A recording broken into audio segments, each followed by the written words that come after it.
Assalamualaikum warahmatullahi wabarakatuh. Alhamdulillahirabbil alamin wassalatu wassalamu ala nabiyina Muhammadin wa ala alihi wa ashabihi wa ummatihi ajmain. Qala Allah Ta'ala fi kitabihil karim, a'udzu billahi minasyaitonir rajim, bismillahirrahmanirrahim. Wa laqad yassarnal Qur'ana lidzikri fahal mim mudzakir. Shadaqallahul adzim. Sahabat sekalian, kita bersyukur berjumpa lagi di dalam program Al-Quran Challenge episode yang ke-12. Kita semakin mendekati akhir bulan Ramadan dan insya Allah kita masih memiliki satu episode yang terakhir. Kita akan memanfaatkan kesempatan hari ini di episode kali ini untuk mengembangkan lagi apa yang telah kita bahas di episode yang lalu. Bahwa di akhir-akhir Ramadan ini kita berusaha terus semakin mendekatkan diri kepada Allah. Dan kita sudah membahas sebuah ayat yang sangat menarik yang diletakkan di dalam rentetan ayat-ayat tentang puasa Ramadan, tetapi penekanannya kita diperintahkan untuk mendekatkan diri kepada Allah dan kemudian banyak berdoa kepada Allah dikarenakan Allah memberikan jaminan untuk mengabulkan siapa saja hambanya yang berdoa dan bermohon kepadanya. Untuk menyambungkan dengan episode kali ini, mari kita baca kembali ayat yang kita bahas, kita kaji di episode yang lalu itu dari surat Al-Baqarah ayat 186. Wa idza sa'alaka ibadi anni fa inni qarib ujibu da'watad da'i idza da'an falyastajibuli wal yu'minu bi la'allahum yarsyudun. Dan apabila hamba-hambaku bertanya kepadamu tentang aku, maka katakanlah bahwasanya aku dekat. Aku mengabulkan permohonan orang-orang yang berdoa apabila ia bermohon kepadaku. Maka hendaklah mereka itu memenuhi perintahku dan hendaklah mereka beriman kepadaku, agar mereka selalu berada dalam kebenaran. Ayat ini memberikan dorongan dan motivasi agar kita senantiasa terus-menerus mendekatkan diri kepada Allah, khususnya ketika kita sambil berpuasa di bulan Ramadan yang suci, yang penuh dengan hikmah dan penuh dengan berkah ini.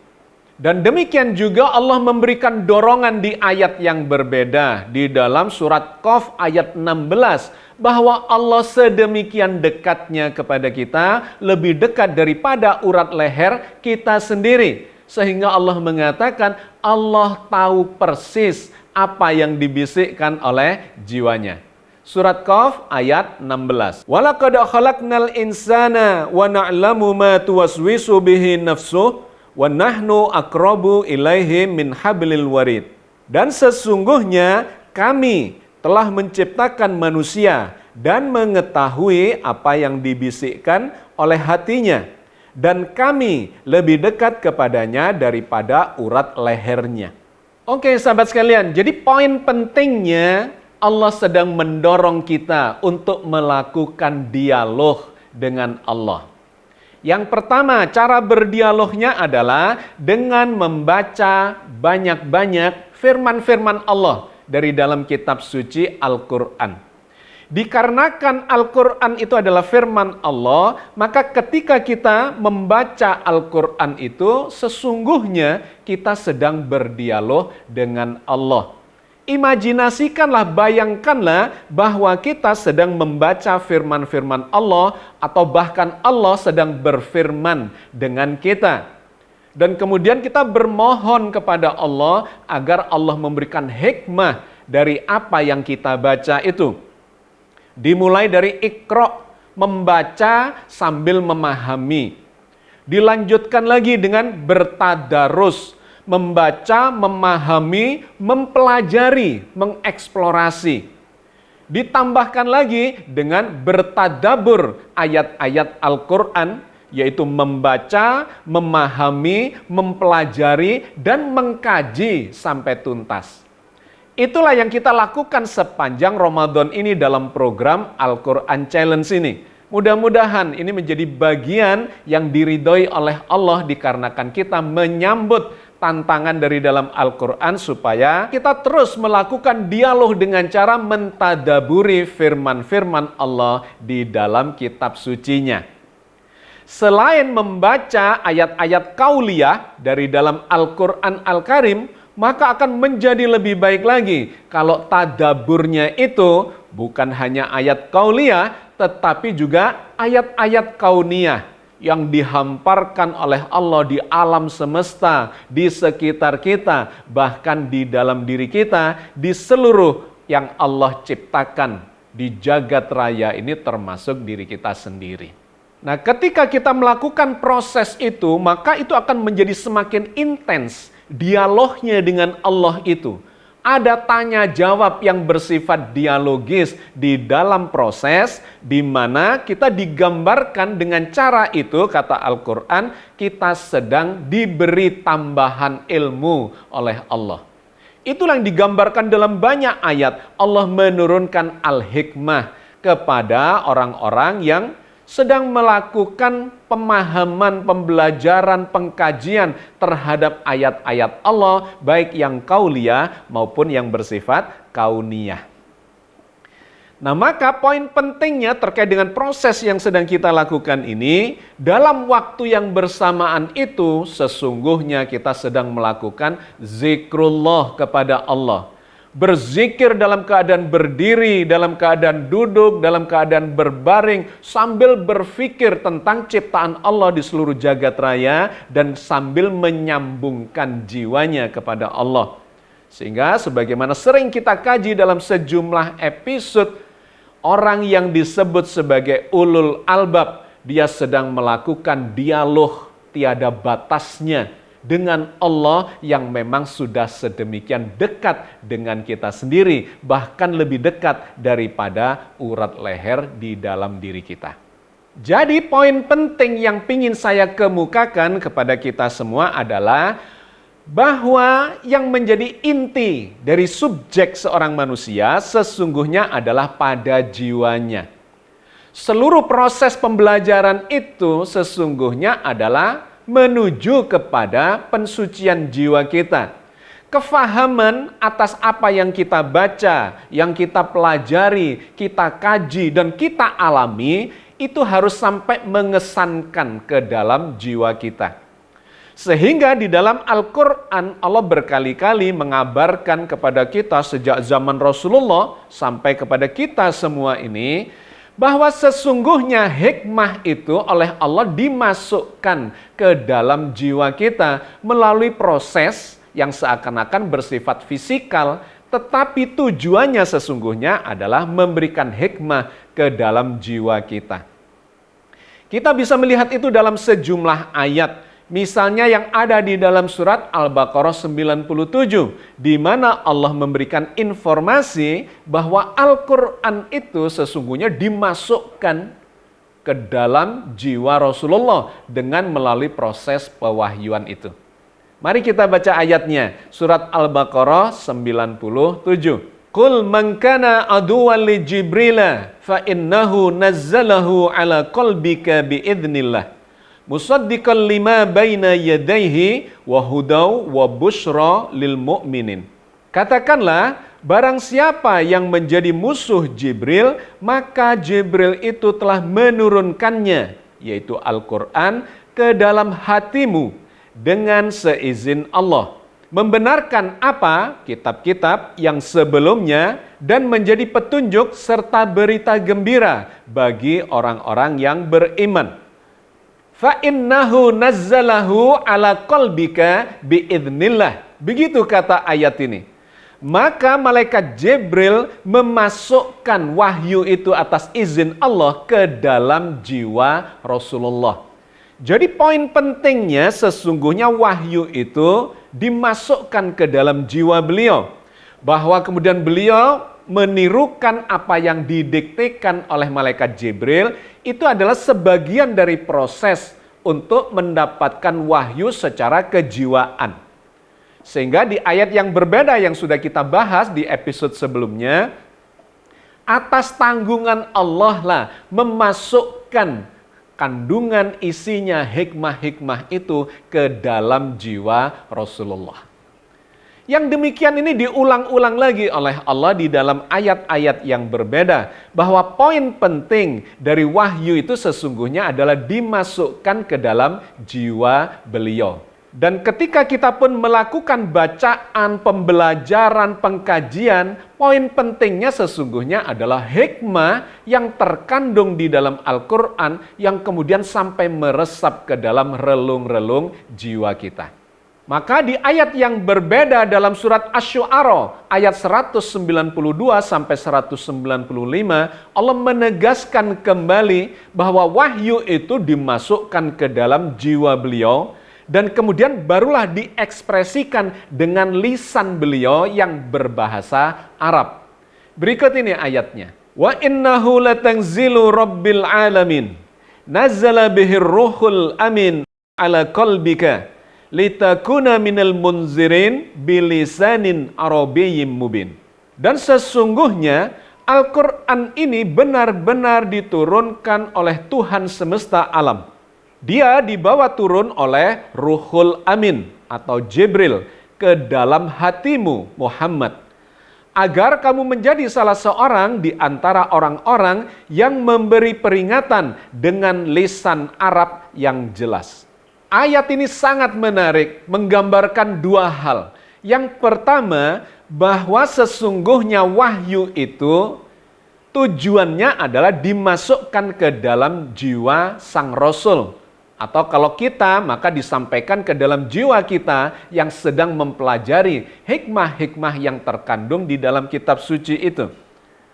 Jadi poin pentingnya sesungguhnya adalah penghayatan, hikmah, isi kandungan dari wahyu itu. Dan kemudian sangat menarik, ayat ini mengatakan, barulah Rasulullah mengekspresikan, menyampaikan kepada umatnya dengan lisan Arabia. Artinya sesungguhnya, esensi bahkan substansi dari Al-Quran, dari wahyu itu adalah pemahaman. Dan pemahaman itu kemudian bisa diekspresikan dengan bahasa apapun. Dikarenakan Rasulullah berbahasa Arab, maka beliau mengekspresikan itu dalam bahasa Arab. Tetapi kita yang berbahasa Indonesia, kefahaman itu juga bisa disampaikan dengan bahasa Indonesia. Atau orang-orang yang lain dengan bahasa ibu masing-masing. Hikmahnya difahami, dihayati di dalam jiwanya, dan kemudian diekspresikan dengan bahasa masing-masing kaumnya. Jadi ini sesuatu informasi yang sangat menarik bahwa poin penting dari hikmah Al-Quran sesungguhnya ada di dalam pemahamannya, bukan ada pada bahasanya. Bahasa itu hanya menjadi media, menjadi alat untuk mengekspresikan kefahaman kita. Itulah sebabnya di dalam sejumlah ayat Allah lebih menekankan terkait dengan hati dan jiwa kita. Termasuk ketika kita berdialog dengan Allah, kita tidak selalu harus menjaharkan itu, mengeraskan suaranya dengan bahasa kita sendiri atau bahasa manusia, tetapi sesungguhnya sudah bisa dilakukan melalui bisikan-bisikan hati, melalui penghayatan, kefahaman di dalam jiwa kita, yang di dalam surat Qaf ayat 16 yang sudah kita bahas di bagian awal tadi, wa na'lamu ma tuwaswisu bihi nafsuh. Dan Allah memahami, mengetahui apa yang dibisikkan oleh hatinya. Nah, di ayat yang berbeda dalam surat Al-A'raf ayat 205 ini kembali Allah menegaskan terkait dengan pentingnya penghayatan, kefahaman di dalam jiwa kita itu. Wadhkur rabbaka fi nafsika tadarru'aw wa khifatan wa dunal jahri minal qawli bil ghuduwi wal asali wa la takum minal ghafilin. Dan sebutlah Tuhanmu dalam hatimu dengan merendahkan diri dan rasa takut, dan dengan tidak mengeraskan suara di waktu pagi dan petang hari. Dan janganlah kamu termasuk orang-orang yang lalai. Jadi poin pentingnya adalah hati yang tidak lalai. Ketika kita membaca Al-Quran, ketika kita apalagi bertadarus, mempelajari, mengeksplorasi kandungan isi Al-Quran, apalagi mengkaji sampai faham dan tuntas dengan cara bertadabur. Poin pentingnya semua itu adalah penghayatan. Di dalam hati, di dalam jiwa, bukan jiwa yang lalai, kata ayat ini. Nah, ini menjadi poin penting yang harus kita bold, harus kita garis tebali, bahwa sesungguhnya kajian-kajian kita terkait dengan firman-firman Allah, itu poin pentingnya adalah kefahaman dan penghayatan di dalam jiwa kita. Nah, Allah menegaskan lagi di dalam surat Al-Isra ayat 25, bahwa nilai dari seluruh amalan kita itu memang kuncinya adalah di dalam hati kita. Bukan apa yang tampak, yang kelihatan, melainkan apa yang menjadi penghayatan dan menjadi niat yang murni di dalam hati kita atau di dalam jiwa kita. Rabbukum a'lamu bima fi nufusikum in takunu solihina fa innahu kana lil awwabina ghafura. Tuhanmu lebih mengetahui apa yang ada di dalam hatimu atau jiwamu. Jika kamu orang yang baik, maka sesungguhnya Dia Maha Pengampun bagi orang-orang yang bertaubat. Jadi poin pentingnya adalah apa yang tersirat di dalam hati kita. Baik dan buruk itu bukan di fisiknya, bukan di lahiriahnya, bukan yang kelihatan, melainkan sesungguhnya adalah yang ada di dalam jiwa kita. Itulah yang oleh Rasulullah digambarkan sebagai innamal a'malu binniyat. Sesungguhnya seluruh amalan kita itu bergantung pada niatannya. Oke, sahabat sekalian, ini menjadi tambahan yang melengkapi dari seluruh kajian kita terkait dengan tadarus Al-Quran atau tadabur Al-Quran kita, bahwa semuanya itu bukan hanya di permukaan, hanya bersifat lahiriah, tetapi harus sampai masuk, mengesankan ke dalam jiwa kita. Dari jiwa itulah Allah akan menilai dan memberikan hikmah-hikmah sesuai dengan niatan yang melandasinya. Yang berikutnya, sebagaimana biasanya kita mengambil contoh kasus atau studi kasus dari jawaban kawan-kawan kita di dalam forum kajian kita. Yang pertama adalah dari kawan kita yang menamakan dirinya Editrah. Berikut ini. Apakah yang dimaksud dengan gaib itu dan kenapa kita diperintahkan beriman dengan yang gaib? Kata gaib cukup banyak bertebaran di dalam surat atau ayat-ayat Al-Quran. Ada 38 ayat yang memuat kata gaib. Ibnu Faris mendefinisikan kata gaib secara bahasa sebagai berikut. Segala sesuatu yang tersembunyi dan tertutup dari mata, baik secara rasa maupun maknawi. Kalau berdasarkan pendapat Ibnu Faris ini, maka tersembunyi bisa memiliki arti yang sama dengan kata gaib. Salah satu contohnya di dalam surat Ali Imran ayat 5. Bagi Allah tidak ada sesuatu pun yang tersembunyi di langit dan di bumi. Setidaknya ada 18 kata tersembunyi yang tersebar di berbagai surat di dalam Al-Quran. Jadi secara lebih lengkapnya, segala sesuatu yang tidak dapat tertangkap atau diketahui oleh indera manusia adalah gaib. Selanjutnya tentang ini gaib dibagi menjadi dua, yaitu satu, gaib mutlak, yaitu berkaitan dengan Allah Subhanahu wa Ta'ala dan tidak berkaitan dengan lainnya. Hanya Allah sajalah yang mengetahuinya. Dalil yang dijadikan sebagai dasar gaib mutlak antara lain yaitu surat An-Naml ayat 65. Katakanlah Muhammad, tidak ada sesuatu pun di langit dan di bumi yang mengetahui perkara yang gaib kecuali Allah.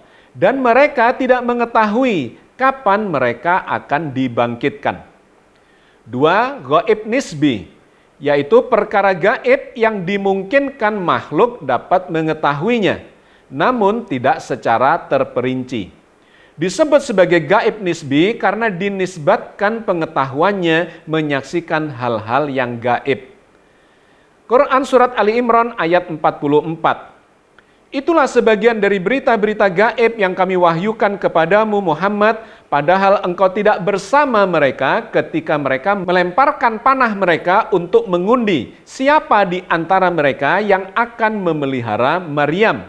Dan engkau pun tidak bersama mereka ketika mereka bertengkar. Surat Yusuf ayat 102. Itulah sebagian berita gaib yang kami wahyukan kepadamu Muhammad, padahal engkau tidak berada di samping mereka ketika mereka bersepakat mengatur tipu muslihat untuk memasukkan Yusuf ke dalam sumur. Berdasarkan ayat tersebut, maka sesuatu di dalam ruangan atau keadaan di balik sebuah pintu yang kita belum pernah memasuki atau melihatnya bisa disebut gaib. Ketika kita berhasil melihatnya, maka kegaiban itu pun lenyap. Tetapi ada juga kegaiban yang hanya sebagian yang bisa difahami manusia, seperti yang ada di surat Al-Isra ayat 85. Dan mereka bertanya kepadamu Muhammad tentang ruh. Katakanlah, ruh itu termasuk urusan Tuhanku, sedangkan kamu diberi pengetahuan hanya sedikit. Dalam hal ini Allah telah mengunci, ruh adalah hal gaib, namun manusia tetap bisa mempelajari meskipun sangat sedikit. Dahulu manusia menganggap banyak kejadian atau fenomena di alam semesta sebagai bentuk-bentuk kegaiban. Namun sejalan dengan perkembangan akal dan ilmu, diketahui tentang sel, atom, elektron, proton, neutron, bahkan kegaiban yang lebih lembut seperti partikel-partikel kuantum menjadi hal gaib. Pada kenyataan sekarang ini, partikel-partikel yang sudah tidak gaib lagi difahami adalah yang mengatur kelangsungan alam semesta ini. Maka hal yang gaib sesungguhnya adalah manifestasi dari kemahakuasaan Allah. Terbentuknya bintang-bintang dan planet, tata surya, galaksi, supercluster, gerak benda-benda raksasa itu dalam lintasan yang pasti. Lahir dan matinya sebuah planet atau bahkan tergabungnya dua galaksi dipertontonkan secara telanjang oleh Allah di penjuru alam semesta ini. Hanya dengan kekuatan akal manusia, maka pertunjukan gaib itu akan menjadi tidak gaib lagi. Subhanallah. Kemudian dia mengutip sejumlah ayat Al-Quran sebagai pendukung atas argumentasinya itu. Di antaranya dalam surat Al-Baqarah ayat 1 sampai dengan 5. Kemudian surat Al-Balad ayat 8 sampai dengan 10. Surat Asy-Syam ayat 7 sampai 8. Dan seterusnya sampai di bagian akhir kemudian dia memberikan closing statement. Sungguh segala sesuatu di alam semesta ini termasuk semua yang gaib tidak lain milik Allah semata. Semuanya hanyalah sekedar setetes pancaran kehendaknya di dalam kalimat kun fayakun. Astaghfirullahalladzi la ilaha illa huwal hayyul qayyum wa atubu ilaih.